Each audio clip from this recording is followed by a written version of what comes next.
many fans you are in this shit.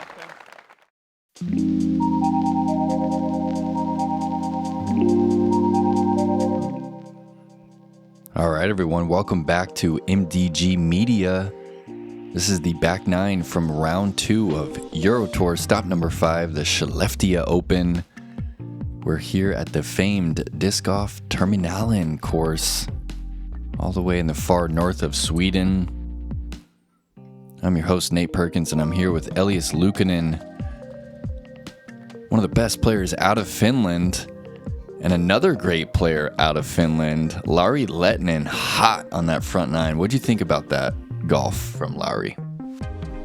That is the best golf we have seen throughout the front nine, going 5 under in the front, and front nine even being the more difficult of the 2 nines. So Lauri has a chance to shoot possibly one of the hottest rounds in the tournament here. Paul McBeth obviously trailing by 3 strokes now after leading by 2 in the front. Has to try to pick that pace up on the back nine starting on hole 10. 135 meters dead straight. One birch tree on the left that forces you to shape a little bit of a flex here. And no OB to speak of. Basket is up on this little knoll, but the grass is thick. Really not a lot of rollaways here. Yeah. One of the rare greens where you actually do have to sometimes deal with some rollaway potential. Not if you put it close though, as Lauri is trying. I believe going with a fairway driver here, telling about his distance and power, and he's well outside the circle. Going to be a decision from there whether he wants to run it or not.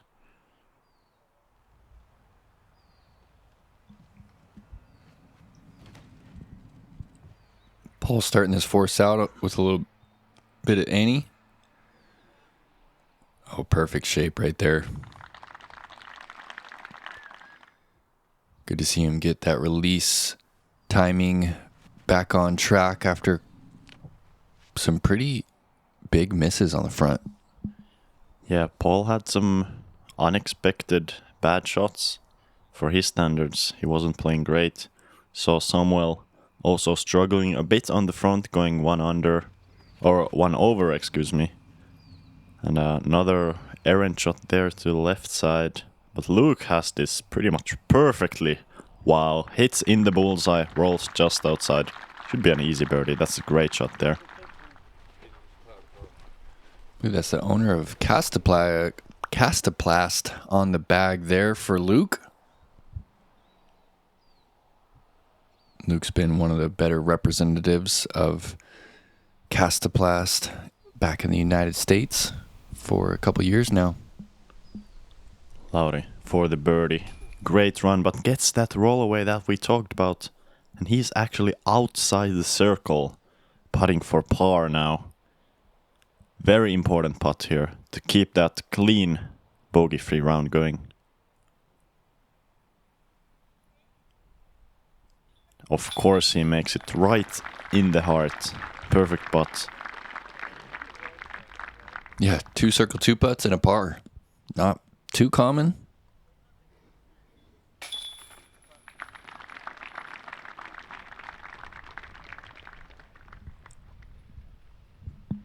Samuel, with his approach, he actually bounced kind of far and was able to make that par putt there. As Paul gets the easy birdie putt to fall. Luke gonna probably do the same here. It's not a very dangerous hole here. Pretty much the only danger here is that roll away. So good to see no bogeys on the card and a couple of birdies even. Starting off this back nine.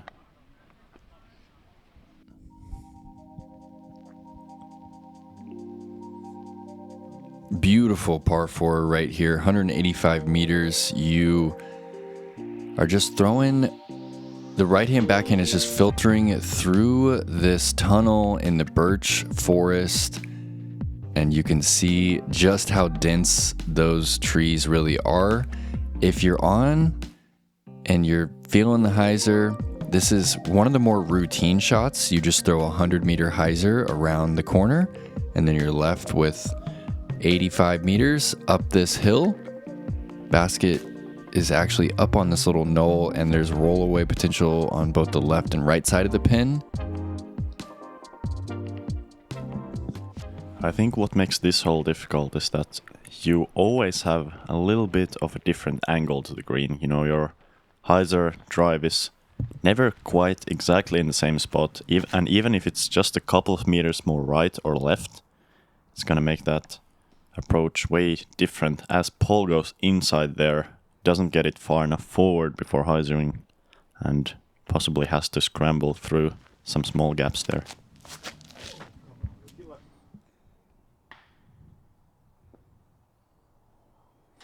Yeah, that's out of position. It's almost just, once you're out of position here on 11, you almost just have to lay up to the base of the hill. And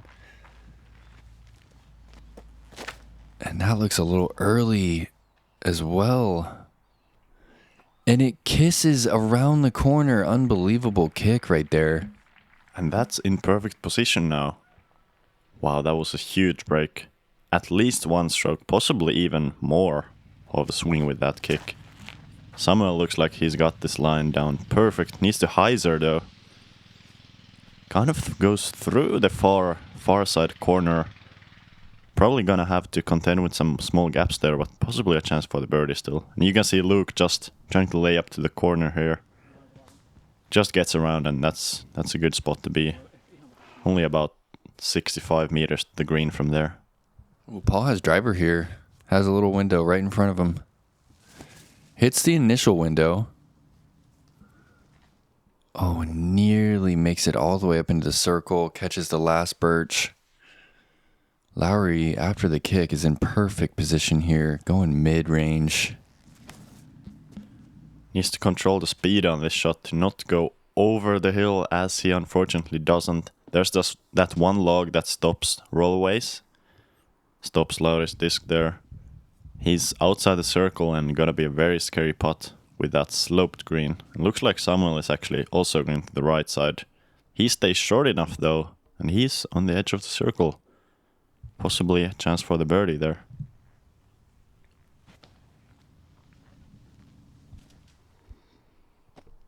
And he's a slow down. He'll have that 8-meter putt for his par.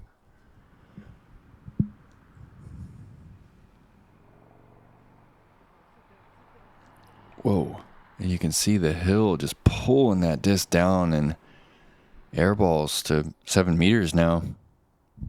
That was weird. That was way left of the basket from where he was putting from. Lauri makes it from outside the circle. Let's take another look at that. Scary putt. If he misses that, the chance for a rollaway is almost 100%. Lauri's shredding the course right now.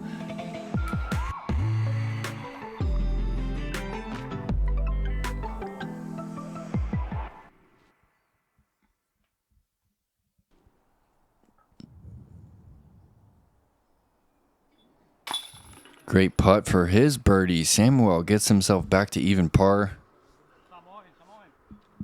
Couple of nice putts here, and I think that's very common on this hole, as only 2% of the field is parked for the birdie, telling how difficult that approach is. And Paul, also with a great putt.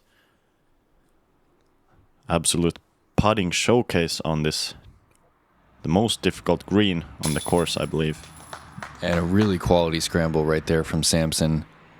It's hard to card the par when you're out of position off the tee here.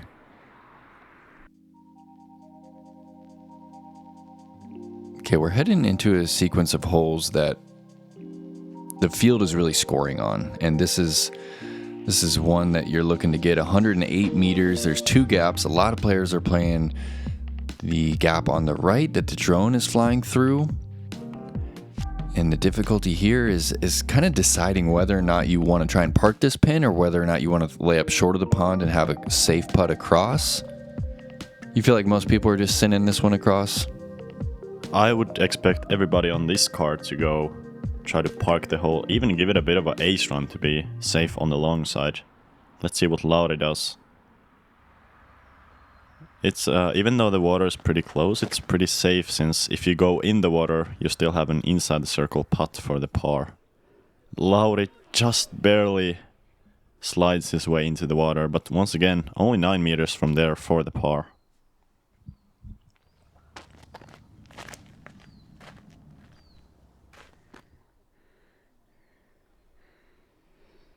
Oh, it skates it around the pond. That's the ideal result.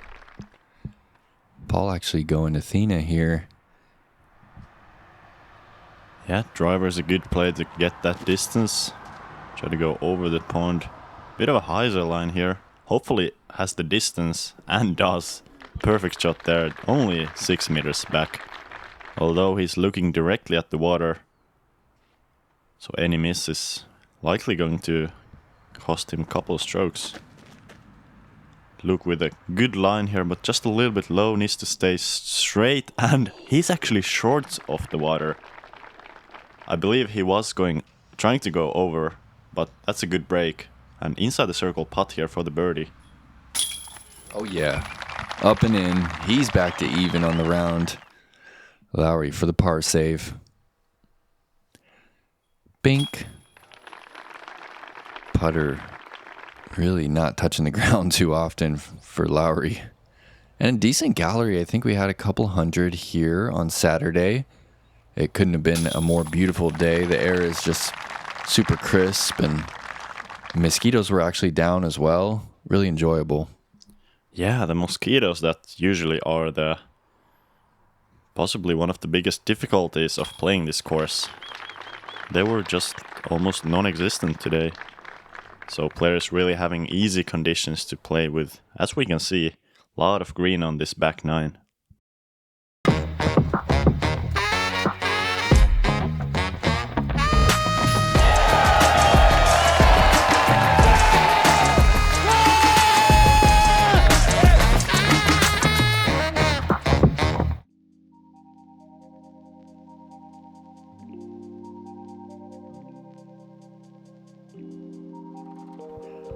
All right, hole 13, easiest hole on the course, 104 meters, OB left, big bushy tree in the middle, kind of forces players to throw a little baby flex at it. There was a bit of a right to left that can creep into the mind a little bit and kind of force you to flex it a little bit more, or maybe throw something a little bit more neutral, less overstable. This is playing as the easiest hole on the course, playing almost 0.4 strokes below par. So each and every one of these players, as each and every one of the players on the field, is disappointed if they're not in circle 1 on this hole. As Samuel throws, I believe, an A2 there with a steep anhyzer, gets the flex back, he's in the circle. Good angle control there.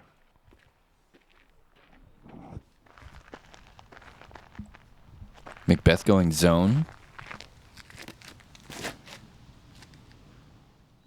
Yeah, looks perfect. Yeah, 5 meters out. Yeah, it's really a pretty normal standard shot for this level of players. I feel like the only thing that you can miss here, only thing that you can go wrong with, is hitting that bushy tree on the left. If you don't get this far enough wide to the right. As Luke also throws just a beautiful shot, able to find that room for the hyzer on the right side of the fairway. Most players trying to go in the middle of the fairway, throwing a flat shot, or as you said, even a bit of a flex.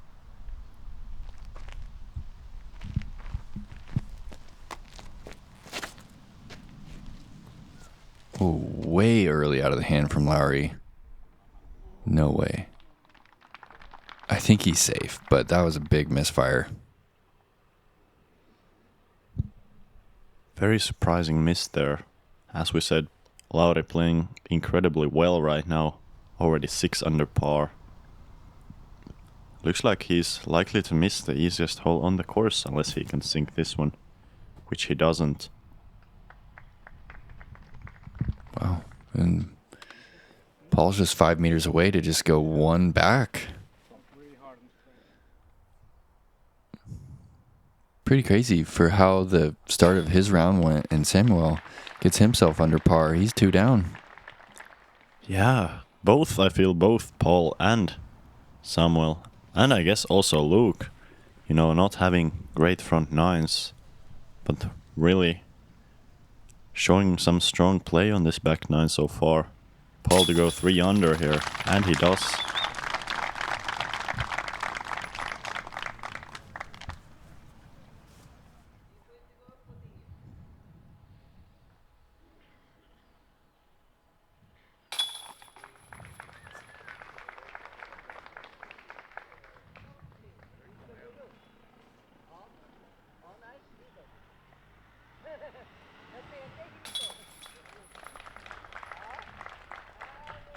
Yep, Luke finds himself under par. He's 3 down on the back.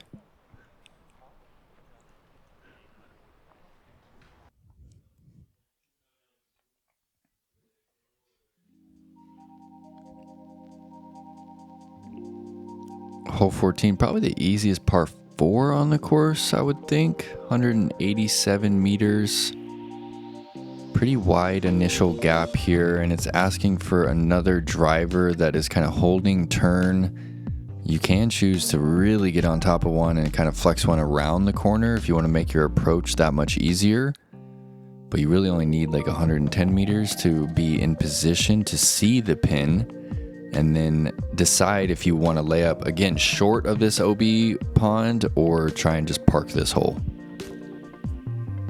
Yeah, many players trying to go for that left side of the green with the approach, but it's really all about the drive.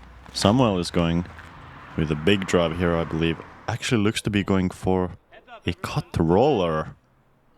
Interesting play, never seen that before, but that is in a good spot, although he will have to contend with that bench. That was amazing. He just hit the old tee-pad and he's in prime position. I would love to see a roller just cut around the corner. That would be an incredible shape to execute.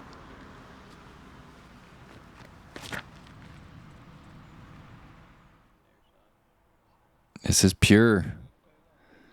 Force is just drifting. Oh, catches a late bush, but that's still going to be in a good spot. Yep, not a lot of distance. Maybe 70 or 75 meters to the green from there.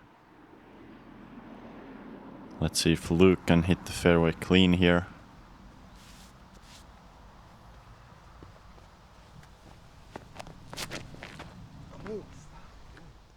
Turns it over a bit more than you would like. Hits that corner tree, and from there he will have a decision to make whether he wants to try and go for the green or just lay up right side of the pond or short.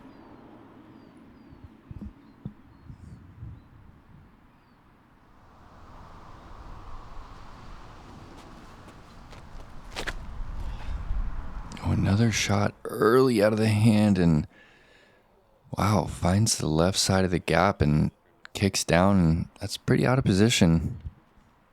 Good break not to kick left, because there is OB left, only about 8 meters left from where he hit the tree. So, nice to stay on the fairway. Let's see how aggressive Luke plays this with. I believe he does have the distance required to get to the green from here, but looks like he's playing it wide and possibly trying to aim for that right side.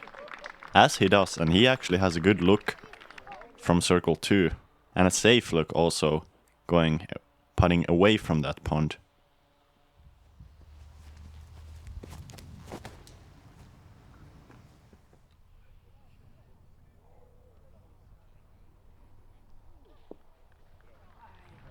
Lauri on the left side, but he's deep in circle 2, and that's likely going to be a layup.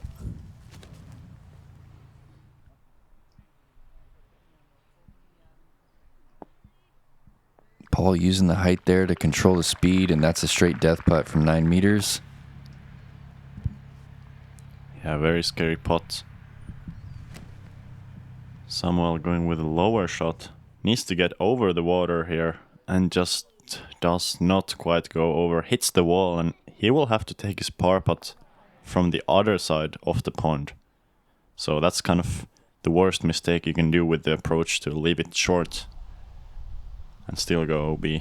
as Lauri just smartly lays up from 15 meters. Really no sense in running that putt, especially with the lead he's got.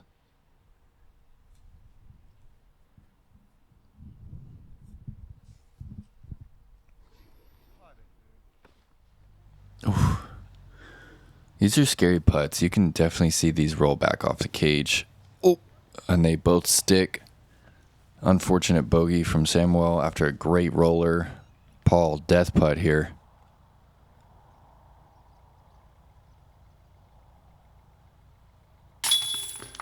Oh yeah. Watches it fall into the cage. He's 4 under. He has tied it up. Can you believe it, Elias?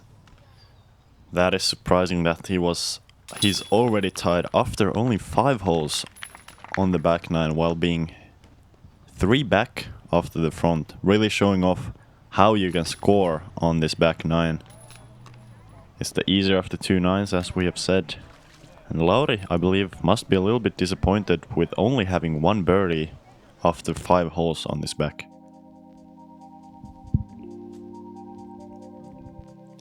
All right, hole 15, 150 meters. OB right, OB left. Very daunting tee shot here. You really have to be feeling the drive to send this one. We saw Paul burn his force over into the OB on the right side yesterday, trying to get that distance required. And if you don't fully commit to this one, you're likely going to find that OB on the left. You have to throw it at least 140 meters to clear the OB on that left side, because it kind of tapers off. Difficult birdie here, and so often do you see players kind of turning their drive to the right and hitting some bushes on top of that OB and ending up OB. You want to get a little bit of flex here to get the distance, but if you get too much flex, then you're gonna be OB. Paul looks to go with a low shot here. Needs to come back though, and he has done exactly what I said. He has turned it over into the right side, trying to get that flex for the distance. Gonna cost him another stroke from the OB penalty, and he has no chance for par there. Yeah, it's the same mistake we saw him make yesterday. He actually stabled up, but still just got on top of that driver. And Luke needs some help from the tree, and he's not going to get it. That's going to be it. Oh, it hits. Okay, I thought it dropped in the ditch safe, but he is still out of bounds. Lauri has a lot of distance, and for him, this is a good hole to hopefully get within putting range and get a couple of strokes on Paul, since Paul is already OB here. Going with a pretty straight shot. Needs to fade though to avoid that right side OB. And it does. He's inside the circle, just outside the bullseye. Wow, look at that power, going flat, low shot, not really ever fully turning it over and still being long off the basket. Yeah, that's incredible. You said it, man. Just flat punching shot, and to even throw it 150 meters, just a few meters off the ground, is really special. Samuel really misfiring on that drive. Yeah, just the zone approach from here. Trying to get up and down for the bogey. Still some work left to do from there. Looks like Lauri is gonna get some big strokes on the card. Possibly at least 2 strokes on everybody. Unless somebody can throw it in from 50. Paul is trying to do that. Just barely misses the basket and gonna have to settle for that bogey.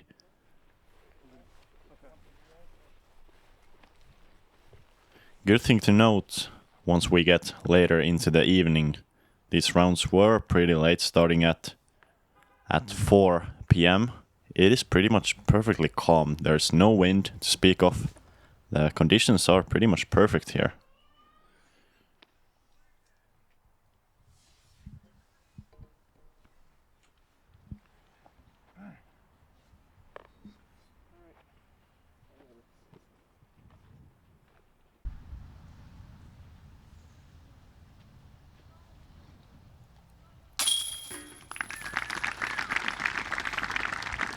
Good putt for the bogey there. This was also a very difficult hole to birdie for the field. Only 8% of players were able to get that difficult, demanding birdie on this hole. Lauri, one of those 8%, gets 2 strokes on the entire card. That's a big moment for him. And he's 7 under with 3 to play. Has a chance to beat Paul's record of 7 from yesterday. Decent walk to the next tee pad. Here we go up onto the road and back toward the clubhouse.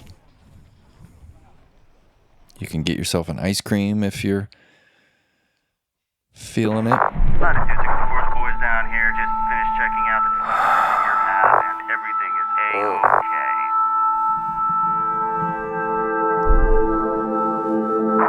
Hey, Jonathan, catch. Huh?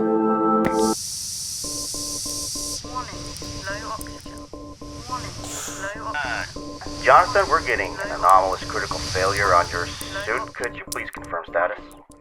Sorry, man. Warning, low oxygen.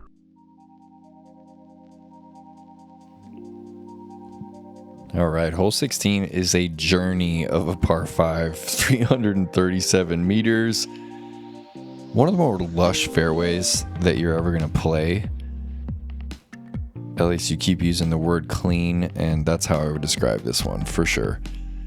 The right-hand backhand player is throwing a big turning driver off the tee that hopefully flexes back to flat, lands in the middle, and then the second shot is likely the most important of the 3 because of how small that second landing zone is. Once you execute that flip up hyzer, you have 2 gaps to choose from.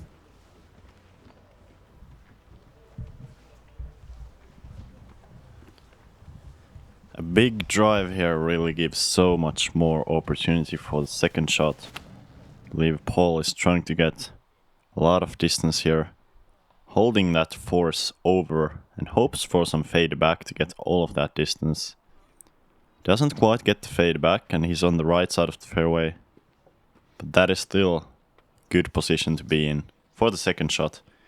He will have to throw a pretty regular, as I said, a flip up hyzer to get into position for the birdie. Luke is on the left side here and needs to move right and actually gets a great kick in the middle of the fairway there. Wow.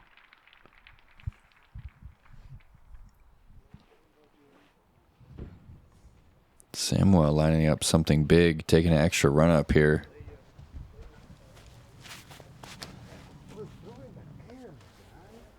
Needs to hold that turn. Yeah, hyzer's out. It's out of position. Yeah, gotta appreciate the effort there going for the big shot, as it does make the other shots significantly easier. This hole was one of the more difficult holes as well, playing almost a half stroke above par for average. But I believe for these far-throwing lead card players, it's really quite simple as long as you stay in the fairway. As Luke does. Good shot there after the short drive. Probably no chance for the birdie, but should be a pretty simple par from there.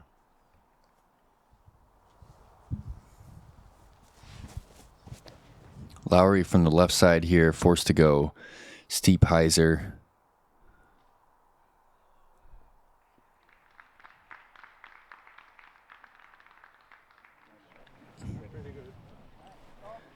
Yeah, he's out in the second half of the fairway, but he's very early in it. Definitely playing this hole for par now. Yeah, that's what happens if you have a short drive and Samuel is way deep into the woods. No idea where he went from there. Looks like he will have to scramble for at least the next shot still. Paul definitely has the best position of the group and just throws a spectacular shot around the corner. He just has a few trees to navigate, but he should be looking at the pin. And I think Samuel is actually playing out into this field. I saw a couple other people do this. It's all safe out here. Yeah, all safe, no mandatories on the hole, but that's a very surprising play. So now he's trying to go over / through the trees, try to crash back to the fairway with a big anhyzer. Believe does not quite get it all the way back. Wow, that's a very creative play.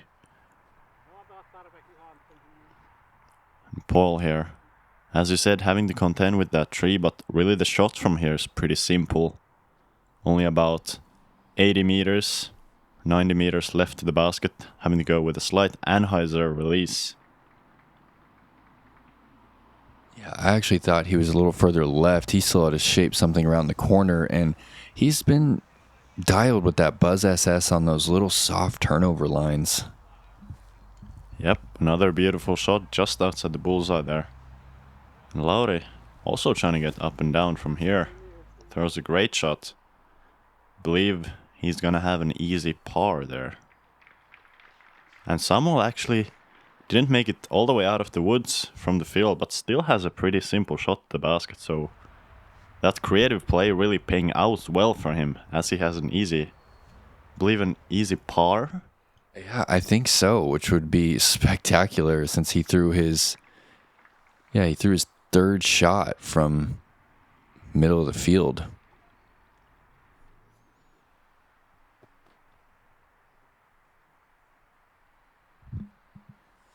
Just a layup from Luke there. And really, this hole, even though it's very long, we see multiple ways to play the hole. As long as you just get some distance with each shot, shouldn't really take a big number here. Paul for the birdie. Makes it, he's only one back off the lead.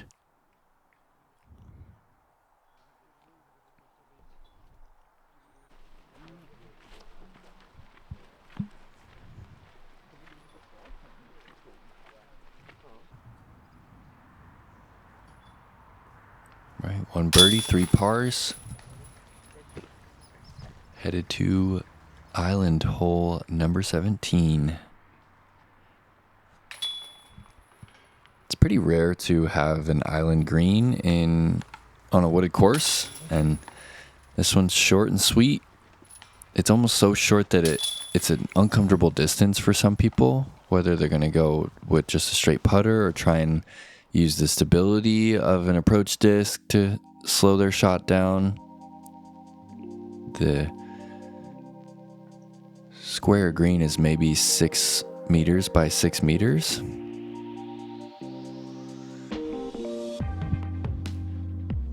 Yep. If you make the island, you pretty much always have almost, not quite a tap in, but a pretty easy putt. Paul going with that zone, likely having to flex it slightly to the right. This is too far right. Does he make the island? Does. Just barely fades back in time. That's a big stick there, because if he had missed the island, it's an instant 2-stroke swing.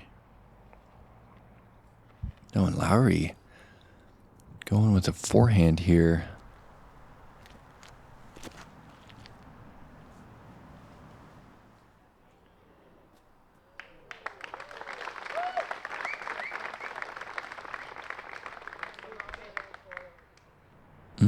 Just in front of the basket.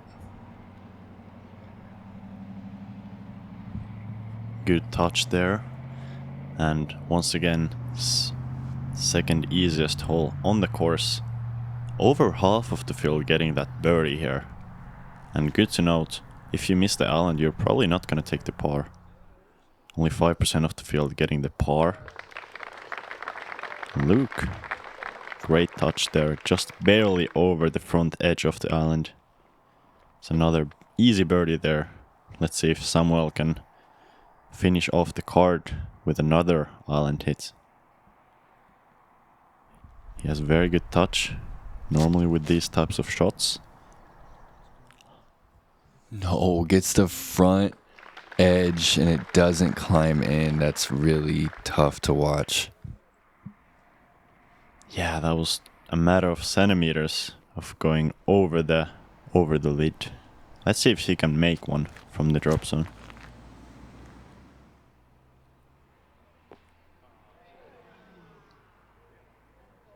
Tough hole, 2 good shots, gonna card the bogey.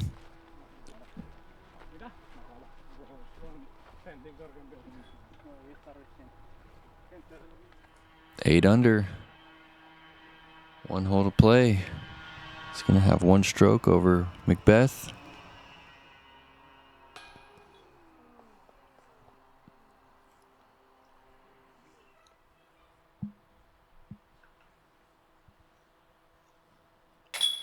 Yep, it's good to collect your birdie on this hole 17. On the second easiest hole, going on to the very difficult 18. Almost gives you a little bit of freedom on that final hole to tell yourself that, you know, it's okay if I don't get the birdie or if I even get the bogey here. Finishing hole, pretty gnarly, 210 meters. There's OB all along the left side of this fairway. There's 3 gaps to choose from. A lot of players are going through the right gap over instead of the straight one. We see some players throwing the forehand on the far left gap. You just want to get yourself right about here where the sunlight is, and then you're left with this like low ceiling straight shot, maybe 90 to 100 meters. Basket, of course, elevated up on these cinder blocks, and then the OB does creep in behind this pin. It's only 7 meters long, but just, you know, 210 meters dead straight, a lot of trees in the way, so it can be pretty daunting. Interesting to see which gaps these players go for. I feel like a lot of players are trying to hit that right side gap with a slight hyzer. Looks like that's what Paul is going for. Great looking angle here. A little bit more left than he would like, but that's a good position. Still chance for the birdie. A rare birdie on this hole. I think this is the most difficult hole in the course, and what really puts it into perspective is that on this hole there was twice as many triple bogeys as there were birdies. Whoa, that's a crazy stat. Twice as many triples? Wild. Lauri smacking that rive on the right side. And it ends up in the middle. That's prime time. Yep, perfect position there. Probably just 100 or less than 100 meters from the basket. Luke going for this left side sidearm gap. It's a good gap. You have to make sure to finish to the right at the end, which he does pretty well. He's actually further right than he would like, but from that right side it kind of opens up another forehand shot to the green.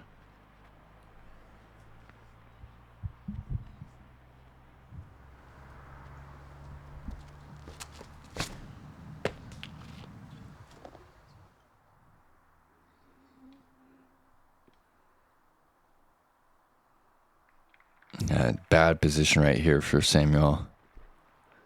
Forced to throw something hard through these gaps. That needs to check up. No way. Worst case scenario. He's going to be throwing 4 from halfway up the fairway. This is exactly why there's triple bogeys on this hole. Yeah, Samuel trying to avoid one himself there, and gonna be a very difficult shot from the left side. Paul in good position here. Has to flip up a hyzer, a very low hyzer. Throws it, pulls it wide, but still very good chance for the par.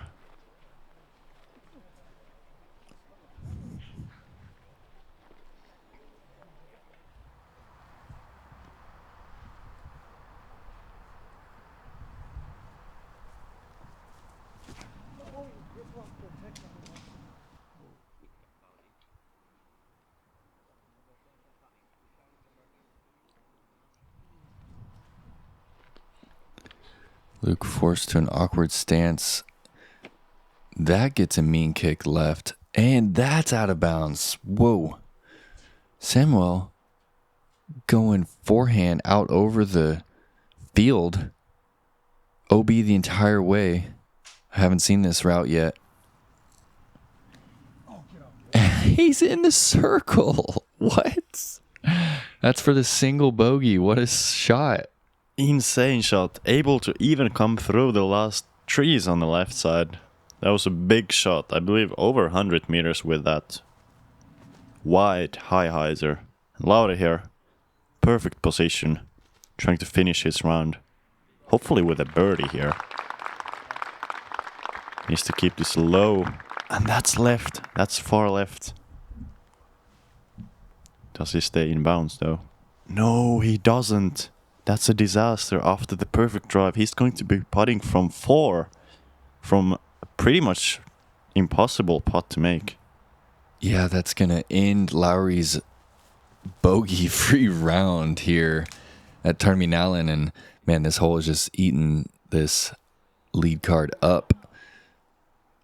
Paul is actually going to have that for par. So Lauri, if he doesn't sink this like 30-meter putt, we're going to have a tie game. Yeah. Such a surprising action on this final hole. Lauri really had the advantage, especially after Paul missed his second shot. But that's what happens on this hole, especially with the left side OB. Luke here trying to put up some fireworks. Actually lands on top of the rock building. Hard to do.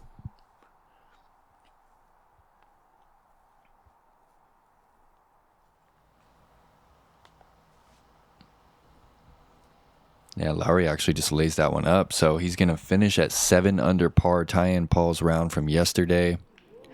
Samuel, amazing up and down to card the single bogey. Tough finish to his round. After the turkey, he went 4 over on the last 5 holes.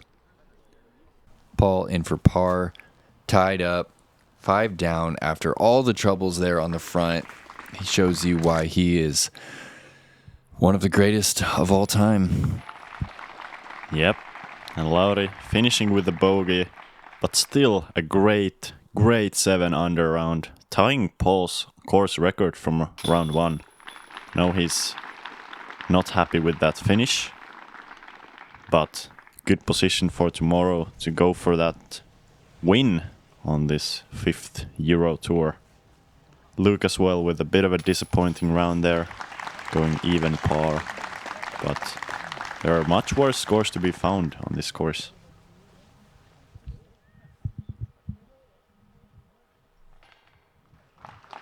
Taking a look at the leaderboard there, tied up. They've got 5 over silver. That is wild to have 5 strokes over third. Gustav Dahlin from Sweden finds himself on the lead card.